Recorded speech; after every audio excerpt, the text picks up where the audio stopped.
हरे कृष्ण। आप सभी का दिन शुभ हो। आज आषाढ़ मास के कृष्ण पक्ष का छठा दिन है। आज दिनांक है 17 जून और दिन है मंगलवार। आज षष्ठी तिथि दोपहर 2:46 तक रहेगी और बाद में सप्तमी तिथि प्रारंभ हो जाएगी। आज ब्रह्म मुहूर्त सुबह 4:09 से 4:57 तक रहेगा। सूर्योदय होगा सुबह 5:45 पर, सूर्यास्त होगा शाम 7:10 पर। और आज शतभिषा नक्षत्र मध्यरात्रि 1:01 तक रहेगा और बाद में पूर्वा भाद्रपद नक्षत्र प्रारंभ हो जाएगा। राहु काल दोपहर 3 बजे से 4:30 बजे तक रहेगा। प्रिय श्रोताओं, आज आषाढ़ मास की छठी कथा है और मंगलवार का दिन है वीरता और समर्पण का प्रतीक।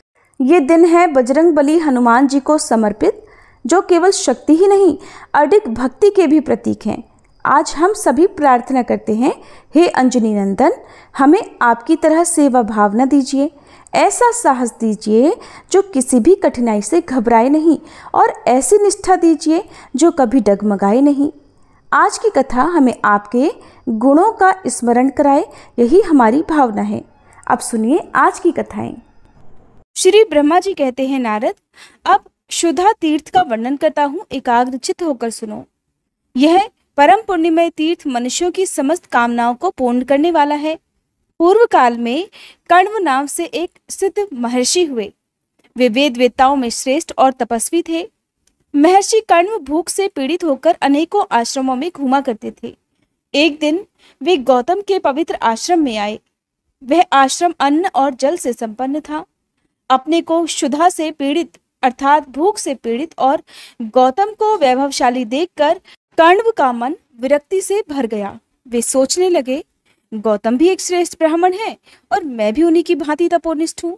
बराबर वाले के पास याचना करना कदापि उचित नहीं है। अतः यद्यपि मैं भूख से व्याकुल हूँ और मेरे शरीर में पीड़ा भी हो रही है, फिर भी गौतम के घर में मैं भोजन नहीं करूंगा। इस समय गौतमी गंगा के तट पर चलूं और वहीं उन्हीं से संपत्ति मांगूं। ऐसा निश्चय करके महर्षि कण्व परम पावन गंगा जी के तट पर गए और स्नान करके पवित्र और संयत चित्त होकर कुशासन पर बैठकर गौतमी गंगा तथा क्षुधा देवी की स्तुति करने लगे।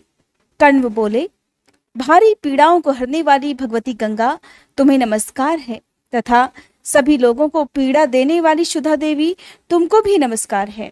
महादेव जी की जटा से प्रकट हुई कल्याणमयी गौतमी, तुम्हें नमस्कार है, तथा महामृत्यु के मुख से निकली हुई क्षुधा देवी, तुम्हें भी नमस्कार है। देवी, तुम ही पुण्यात्माओं के लिए शांति रूपा और दुरात्माओं के लिए क्रोध स्वरूपा हो। नदी के रूप से सबके पाप ताप हर लेती हो और क्षुधा रूप में आकर सबको पाप ताप देती रहती हो। हे कल्याणकारिणी देवी, तुम्हें नमस्कार है। पापों का दमन करने वाली गंगा, तुम्हें प्रणाम है। भगवती शांति करी, तुम्हें नमस्कार है।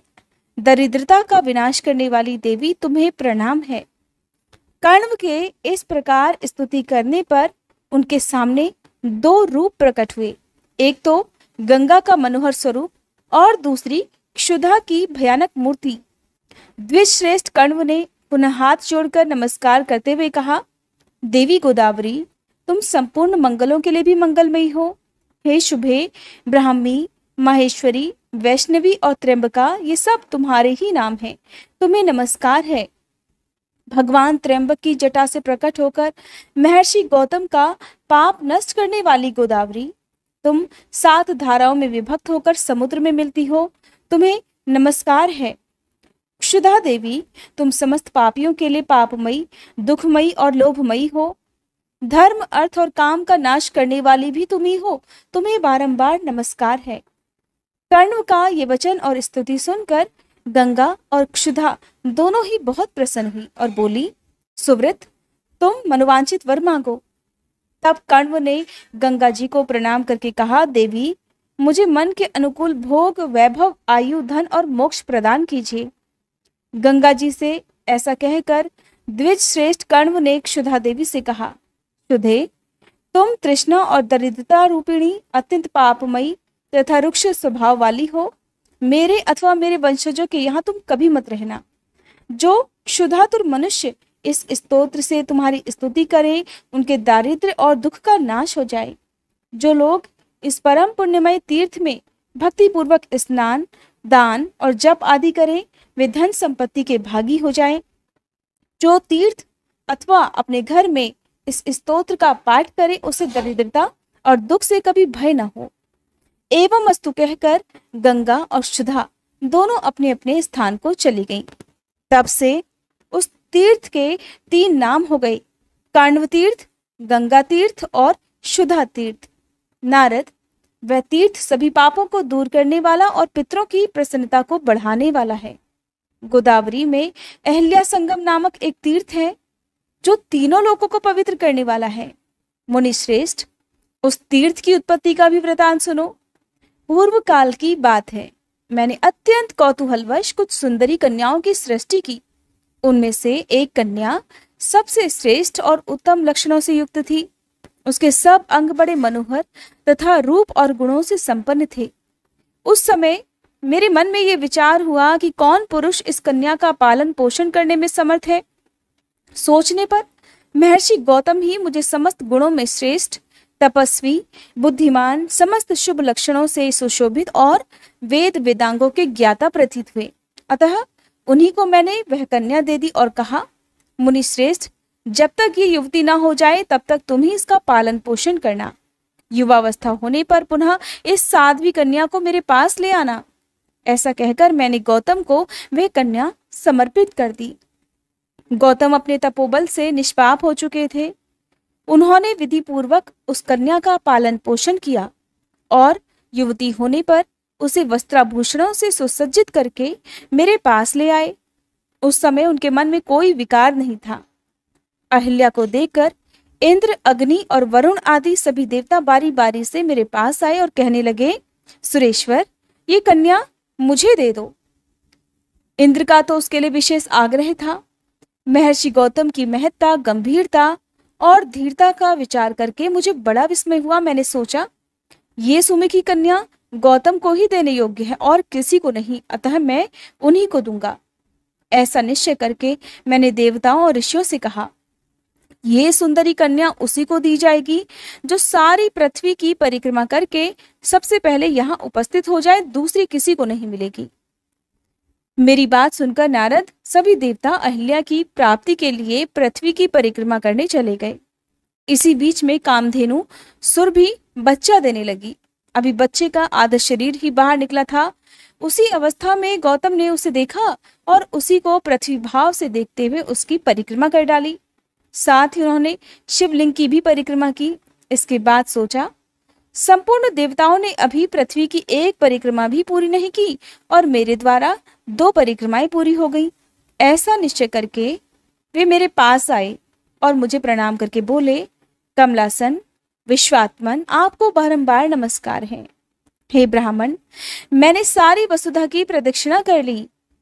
मैंने ध्यान के द्वारा सब बातें जानकर गौतम से कहा, ब्रह्मर्षि, तुम्ही को यह सुंदर कन्या दी जाती है। वास्तव में तुमने पृथ्वी की परिक्रमा पूरी कर ली है, जो वेदों के लिए भी दुर्बोध है। उस धर्म का स्वरूप तुम जानते हो। जो गाय आधा प्रसव कर चुकी हो वह 7 द्वीपों वाली पृथ्वी के तुल्य है। उसकी परिक्रमा यदि कर ली जाए तो समूची पृथ्वी की परिक्रमा हो जाती है। शिवलिंग की प्रदक्षिणा का भी यही फल है। अतः उत्तम व्रत का पालन करने वाले गौतम, मैं तुम्हारे धैर्य, ज्ञान और तपस्या से अत्यंत संतुष्ट हूँ। ऐसा कहकर मैंने गौतम को अहिल्या सौंप दी। उन दोनों का विवाह हो जाने पर देवता लोग पृथ्वी की परिक्रमा करके धीरे धीरे आने लगे। आने पर सबने अहिल्या के साथ गौतम का विवाह हुआ देखा। इससे उन्हें बड़ा आश्चर्य हुआ। अंत में सभी देवता स्वर्गलोक को चले गए, परंतु इंद्र के मन में इससे बड़ी ईर्ष्या हुई। मैंने प्रसन्न होकर महात्मा गौतम को रहने के लिए ब्रह्मगिरी प्रदान किया, जो परम पवित्र, समस्त अभिलषित वस्तुओं को देने वाला तथा मंगलमय है। मुनि श्रेष्ठ गौतम वहां अहिल्या के साथ विहार करने लगे।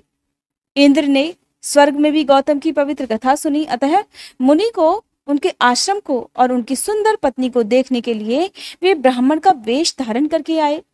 वहां आने पर उन्होंने मन में पाप की भावना लेकर अहिल्या को देखा। उस समय वे अपने आप को भी भूल गए। देश काल की भी सुध नहीं रही और ऋषि के शाप का भय भी उन्होंने भुला दिया। उनका हृदय काम के वशीभूत हो रहा था। एक समय महर्षि गौतम मध्याह्न से पहले की क्रिया समाप्त करके शिष्यों के साथ बाहर गए। उस समय उचित अवसर जानकर देवराज इंद्र ने अपने मन के अनुकूल कार्य किया। वे गौतम का रूप धारण करके आश्रम में आए और सर्वांग सुंदरी अहिल्या से बोले, प्रिय, मैं तुम्हारे गुणों से आकृष्ट हूँ। तुम्हारे रूप का स्मरण करके मेरा मन विचलित हो गया है, मेरे पांव लड़खड़ा रहे हैं। ऐसा कहकर हंसते हंसते उन्होंने अहिल्या का हाथ पकड़ लिया और आश्रम के भीतर चले गए। अहिल्या ने उन्हें गौतम ही समझा। ये कोई जार पुरुष है, ये बात उनके ध्यान में बिल्कुल नहीं आई। वह इंद्र के साथ सुखपूर्वक रमण करने लगी।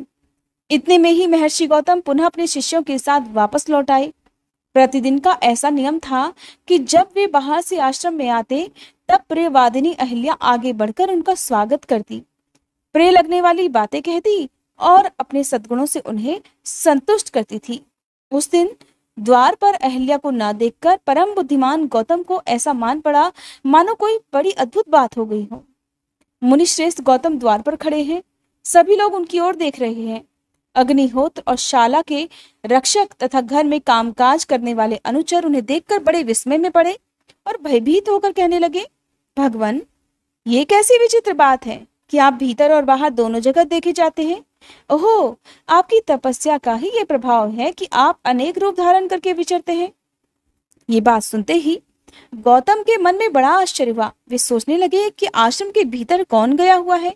उन्होंने पुकारा, प्रिय अहिल्ये, आज तुम मुझसे बोलती क्यों नहीं? महर्षि का वचन सुनकर अहिल्या ने उस जार से कहा, अरे तू कौन है जो मुनि का रूप धारण करके तूने मेरे साथ ही पाप कर्म किया है? ऐसा कहती हुई वह भय के मारे शैया से उठकर सहसा खड़ी हो गई। पापाचारी इंद्र भी मुनि के भय से बिलाव बन गया। अहिल्या थर थर कांप रही थी। उसके वेशभूषा बिगड़ चुके थे।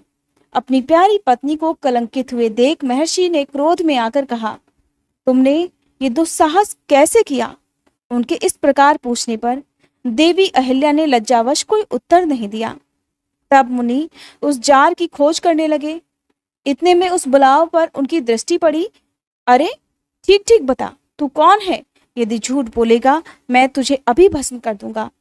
इंद्र हाथ जोड़कर खड़ा हो गया और बोला, तपोधन, मैं शची का स्वामी इंद्र हूं। मुझसे ही ये पाप हो गया है। मैंने जो कुछ कहा वह सत्य है। ब्राह्मण, कामदेव के बाणों से जिनका हृदय विदीर्ण हो चुका है वे कौन सा दुष्कर्म नहीं करते। आप तो करुणा के सागर हैं, मुझ महापापी को क्षमा करें। साधु पुरुष अपराधी पर भी कठोरता नहीं दिखाते। इंद्र की बात सुनकर गौतम बोले, इंद्र, तूने कामासक्त होकर ये पाप कर्म किया है, अतः तेरे शरीर में योनि के सहस्त्र चिन्ह हो जाएंगे। इसके बाद मुनि ने अहिल्या से भी कुपित होकर कहा, तू सूखी नदी हो जा। अहिल्या बोली, भगवान, जो पापिनी स्त्रियां मन से भी दूसरे पुरुष की कामना करती हैं, वे तथा उनके समस्त पूर्वज भी अक्षय नरकों में पड़ते हैं। आप कृपा करके मेरी बातों पर ध्यान दीजिए। ये इंद्र आपका रूप धारण करके ही मेरे पास आया था। ये सभी लोग इस बात के साक्षी हैं। रक्षकों ने कहा, ऐसी ही बात है, अहिल्या ठीक कह रही हैं। मुनि ने भी ध्यान के द्वारा सच्ची बात को जान लिया। शांत होकर अपनी पतिव्रता पत्नी से कहा, कल्याणी, नदी होने पर जब तुम सरिताओं में श्रेष्ठ गौतमी गंगा से मिलोगी उस समय पुनः अपने स्वरूप को प्राप्त कर लोगी। महर्षि का वचन सुनकर पतिव्रता अहिल्या ने वैसा ही किया। गौतमी गंगा से मिलने पर पुनः उसका वही स्वरूप हो गया जैसा मैंने बनाया था। तत्पश्चात देवराज इंद्र ने हाथ जोड़कर महर्षि गौतम से कहा, मुनिश्रेष्ठ, अपने घर पर आए हुए मुझ पापिष्ट की रक्षा कीजिए। ऐसा कहकर इंद्र उनके चरणों में गिर पड़े। ये देख महर्षि ने कृपापूर्वक कहा, पुरंदर, तुम्हारा कल्याण हो। तुम गोदावरी के तट पर जाओ और उसमें स्नान करो, इससे तुम्हारे सारे पाप क्षण भर में धुल जाएंगे। तुम्हारे शरीर में योनि के जो सहस्त्रों चिन्ह हैं वे नेत्रों के रूप में परिणत हो जाएंगे। तुम सहस्त्राक्ष हो जाओगे। नारद, गौतमी के प्रभाव से ये दो आश्चर्यजनक बातें मैंने देखी हैं। अहिल्या नदी होकर पुनः अपने स्वरूप को प्राप्त हुई और शचीपति इंद्र सहस्त्राक्ष हो गए। तब से वह तीर्थ अहिल्या संगम के नाम से विख्यात हुआ। उसे इंद्र तीर्थ भी कहते हैं। वह मनुष्यों की समस्त कामनाओं को पूर्ण करने वाला है। हरे कृष्णा। आज के अध्याय में बस इतना ही। अब सुनिए कल से आगे की पौराणिक कथा। पुलत्स्य जी कहते हैं, राजन, अब मैं तुम्हारे लिए सप्तऋषियों के आश्रम का वर्णन करूंगा। अत्रि, वशिष्ठ, मैं, पुलह, क्रतु, अंगिरा, गौतम, सुमति, सुमुख, विश्वामित्र, स्थूलशिरा, संवर्त, रैभ्य, बृहस्पति, च्यवन, कश्यप, भृगु, अष्टक तथा कृष्ण द्वैपायन आदि ये सभी ऋषि महर्षि अपने पुत्रों और शिष्यों के साथ पुष्कर में आकर सप्त ऋषियों के आश्रम में रह चुके हैं और सब ने इंद्रिय संयम और शौच, संतोष आदि नियमों के पालन पूर्वक पूरी चेष्टा के साथ कठिन तपस्या की है, जिसके फलस्वरूप उनमें इंद्रिय जय, धैर्य, सत्य, क्षमा, सरलता, दया और दान आदि सद्गुणों की प्रतिष्ठा हुई है। पूर्व समय की बात है, समाधि के द्वारा सनातन ब्रह्मलोक पर विजय प्राप्त करने की इच्छा रखने वाले सप्तऋषिगण तीर्थ स्थानों का दर्शन करते हुए इस पृथ्वी पर विचर रहे थे। इसी बीच में एक बार बड़ा भारी सूखा पड़ा, जिसके कारण भूख से पीड़ित होकर संपूर्ण जगत के लोग बड़े कष्ट में पड़ गए। उसी समय उन ऋषियों को भी कष्ट उठाते देखकर तत्कालीन राजा ने, जो प्रजा की देखभाल के लिए भ्रमण कर रहे थे, दुखी होकर कहा, मुनिवरों, ब्राह्मणों के लिए प्रतिग्रह उत्तम वृत्ति है, अतः आप लोग मुझसे दान ग्रहण कीजिए। अच्छे अच्छे गांव, धान और जौ आदि अन्न, घी, दूध आदि रस, तरह तरह के रत्न, सुवर्ण और दूध देने वाली गौवें ले ले। ऋषियों ने सुना तो कहने लगे, राजन, प्रतिग्रह बड़ी भयंकर वृत्ति है। वो स्वाद में मधु के समान मधुर, किंतु परिणाम में विष के समान घातक है। इस बात को स्वयं जानते हुए भी तुम क्यों हमें लोभ में डाल रहे हो? 10 कसाईयों के समान एक चक्री यानी कि कुम्हार या तेली, 10 चक्रियों के समान एक शराब बेचने वाला, 10 शराब बेचने वालों के समान एक वेश्या और 10 वेश्याओं के समान एक राजा होता है, जो प्रतिदिन 10,000 हत्याग्रहों का संचालन करता है। वह शौंडिक है, राजा भी उसी के समान माना गया है। इसलिए राजा का प्रतिग्रह अत्यंत भयंकर है। जो ब्राह्मण लोभ से मोहित होकर राजा का प्रतिग्रह स्वीकार करता है, वह तामिश्र आदि घोर नरकों में पकाया जाता है। इसलिए महाराज, तुम अपने दान के साथ ही यहाँ से पधारो, तुम्हारा कल्याण हो, ये दान दूसरों को दे देना। ऐसा कहकर वे सप्तऋषि वन में चले गए। इसके बाद राजा की आज्ञा से उसके मंत्रियों ने गूलर के फलों में सोना भरकर उन्हें धरती पर बिखेर दिया। सप्तऋषि अन्न के दाने बीनते हुए वहां पहुंचे तो उन फलों को भी उन्होंने हाथों में उठाया। उन्हें भारी जानकर अत्रि मुनि कहने लगे, ये फल ग्रहण करने योग्य नहीं है। हमारी ज्ञान शक्ति पर मोह का पर्दा नहीं पड़ा है। हम मंदबुद्धि नहीं हो गए हैं, हम समझदार हैं, ज्ञानी हैं। इसलिए इस बात को अच्छी तरह समझते हैं कि ये गूलर के फल सोने से भरे हैं। धन इसी लोक में आनंददायक होता है, मृत्यु के बाद तो वो बड़े ही कटु परिणाम को उत्पन्न करता है।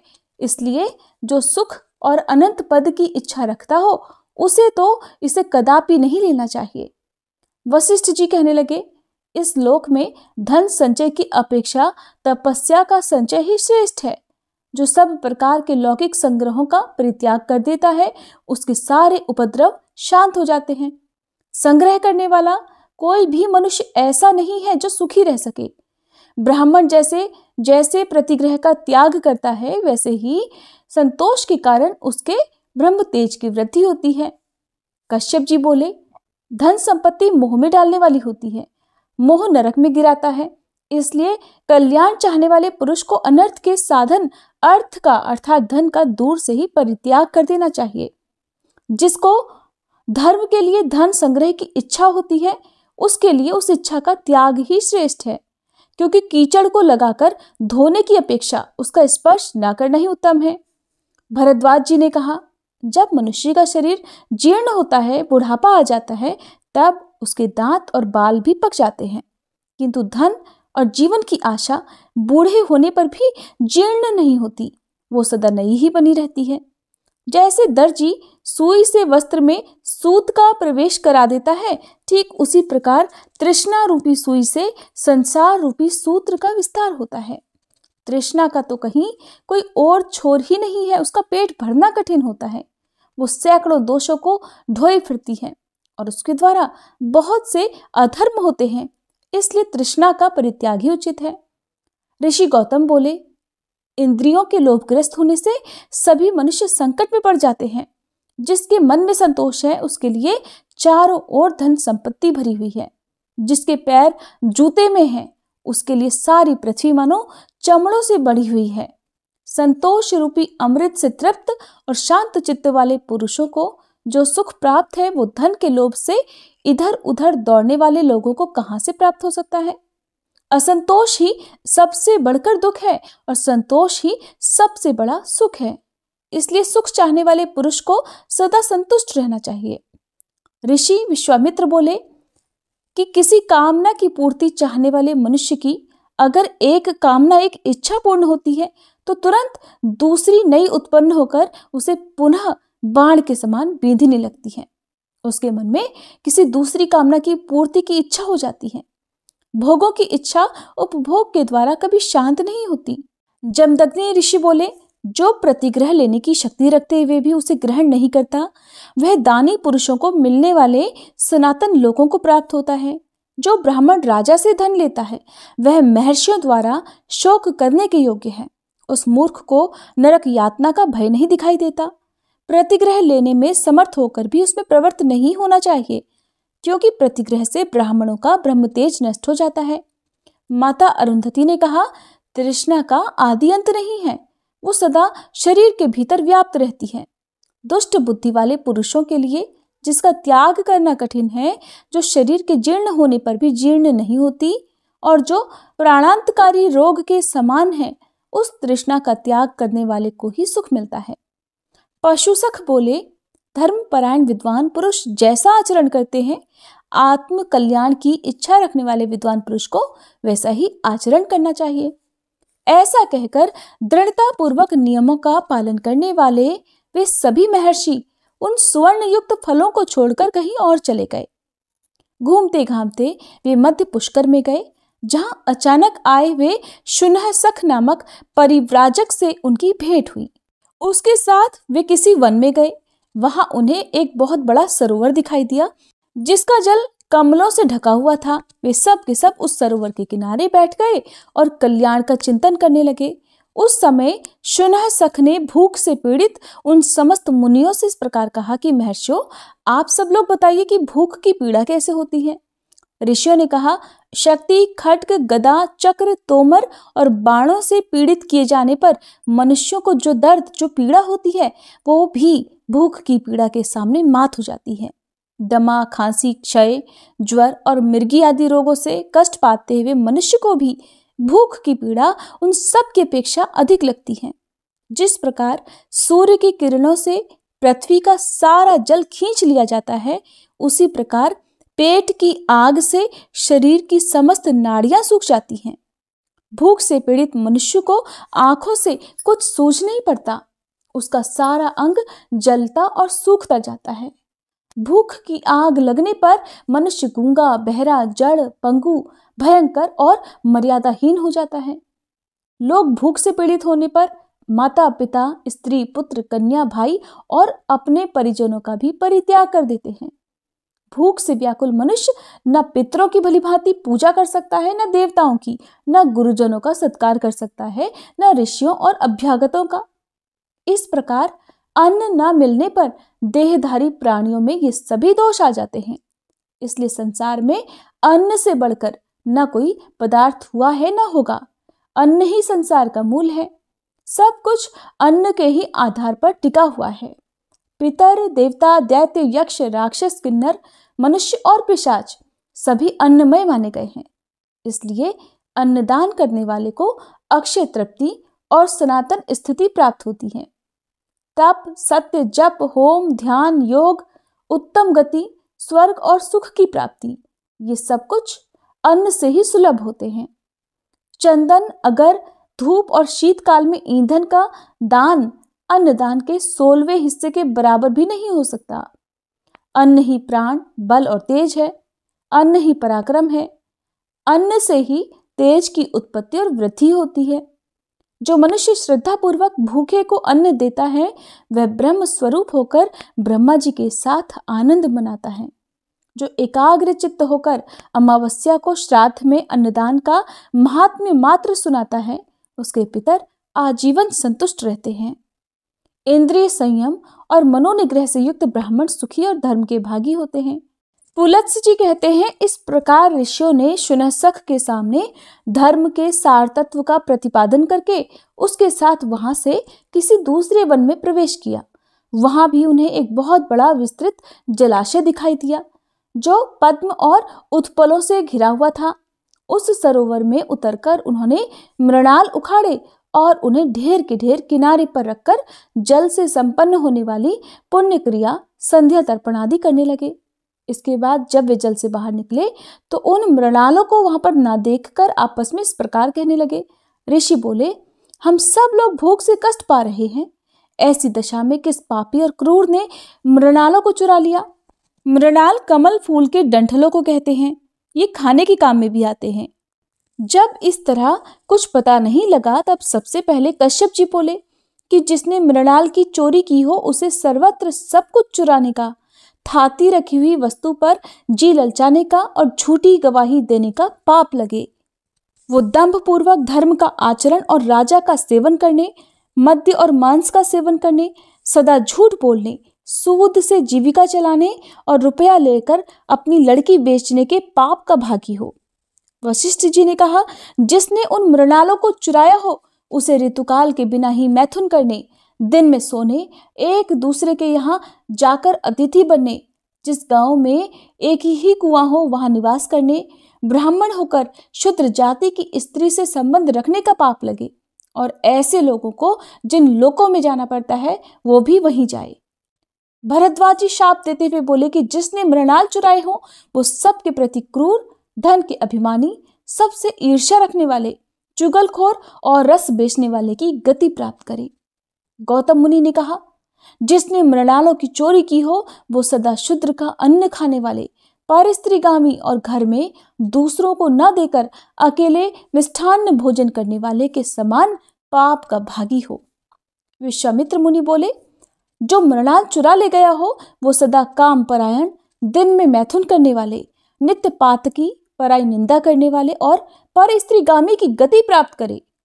जमदग्नि मुनि ने कहा, जिसने मृणालों की चोरी की हो वो दुर्बुद्धि मनुष्य अपने माता पिता का अपमान करने के, अपनी कन्या के दिए हुए धन से अपनी जीविका चलाने के, सदा दूसरे की रसोई में भोजन करने के, पर स्त्री से संपर्क रखने के और गौओं की बिक्री करने के पाप का भागी हो। पराशर जी बोले, जिसने मृणाल चुराए हो वो दूसरों का दास और जन्म जन्म क्रोधी हो तथा सब प्रकार के धर्म कर्मों से हीन हो। शुनशख ने कहा, जिसने मृणालों की चोरी की हो वह न्याय पूर्वक वेदाध्ययन करे, अतिथियों में प्रीति रखने वाला गृहस्थ हो, सदा सत्य बोले, विधिवत अग्निहोत्र करे, प्रतिदिन यज्ञ करे और अंत में ब्रह्मलोक को जाए। शुनशख ने सभी ऋषियों के विपरीत कहा। उसकी इस बात को सुनकर ऋषि कहने लगे, शुनशख, तुमने जो शपथ की है वो तो द्विजाति मात्र को भीष्ट ही है, अतः तुम ही ने हम सबके मृणालों की चोरी की है। शुनशख कहने लगे, ब्राह्मणों, मैंने ही आप लोगों के मुंह से धर्म सुनने की इच्छा से ये मृणाल छिपा दिए थे, मुझे आप इंद्र समझें। मुनिवरों, आपने लोभ के परित्याग से अक्षय लोकों पर विजय प्राप्त की है, अतः इस विमान पर बैठिए, अब हम लोग स्वर्गलोक को चले। तब महर्षियों ने इंद्र को पहचान कर उनसे इस प्रकार कहा। ऋषि बोले, देवराज, जो मनुष्य यहाँ आकर मध्यम पुष्कर में स्नान करे और 3 रात तक यहाँ उपवास पूर्वक निवास करे उसे अक्षय फल की प्राप्ति होती है। वनवासी महर्षियों के लिए जो 12 वर्षों की यज्ञ दीक्षा बताई गई है उसका पूरा पूरा फल उस मनुष्य को भी मिल जाता है।